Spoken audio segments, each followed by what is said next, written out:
अस्सलाम वालेकुम दोस्तों, कैसे हैं आप सभी। उम्मीद है आप सभी अच्छे होंगे। तो दोस्तों चलिए आज मैं आपके साथ रेसिपी शेयर करने वाली हूँ वेजिस पकौड़ा की। तो बहुत ही मज़ेदार सी ये रेसिपी है और बहुत ही अच्छे स्नैक्स की रेसिपी है। तो आप इसे ज़रूर ट्राई कीजिएगा दोस्तों और मुझे बताइएगा कि आपको ये कैसी लगी। और ये ऐसी रेसिपी कि बच्चे बूढ़े बड़े बड़े सबको पसंद आएगी। तो चलिए इसे बनाना शुरू करते हैं। मेरे चैनल को सब्सक्राइब करना ना भूलिएगा दोस्तों। तो बिस्मिल्लाहिर्रहमानिर्रहीम। यहाँ पे दोस्तों मैंने आलू लिया, उसको इस तरीके से वेजेस उसके कट कर लिया, यानी कि बड़े बड़े टुकड़ों में कट कर लिया है, जैसे वेजेस होते हैं। इसको मैं एक बर्तन में डालती हूँ और यहाँ पर मैं इसे 2 मिनट के लिए उबालूँगी। तो वो इसमें मैं साथ ही पानी ऐड कर देती हूँ। तो यहाँ पर हम इसमें पानी ऐड करेंगे। यहाँ पर मैंने 2 बड़े साइज़ के आलू लिए हैं, जिसकी वेजेस मैंने कट की है और इसमें पानी मैंने डाल दिया, साथ ही नमक थोड़ा सा डाला है।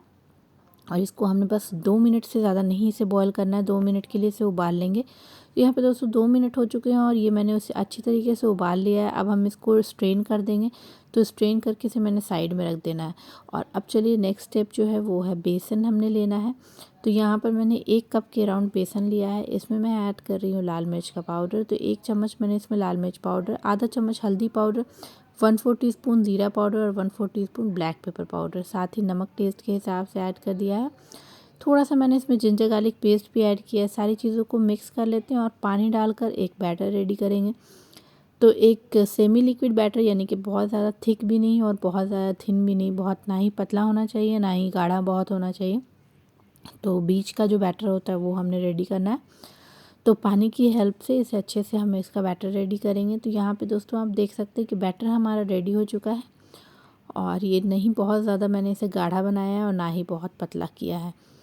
तो चलिए बैटर को हमने 15 मिनट रेस्ट पर रख दिया है। इसके बाद हम इसे फ्राई करेंगे।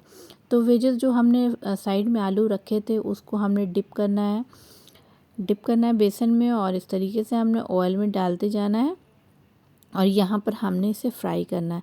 तो ये क्रिस्पी सा क्रंची सा बहुत ही मज़ेदार सा ये जो वेजेस पकौड़ा कहें या आलू का पकौड़ा कहें बनकर तैयार होता है दोस्तों। तो चलिए इसे हम अच्छी तरीके से फ्राई कर लेते हैं।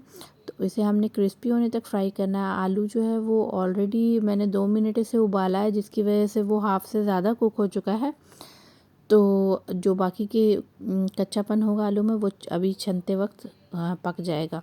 तो आलू को कच्चा रहने का कोई पॉइंट ही नहीं है। ये देखिए इसे निकाल लेते हैं और इसे डिश आउट करते हैं दोस्तों।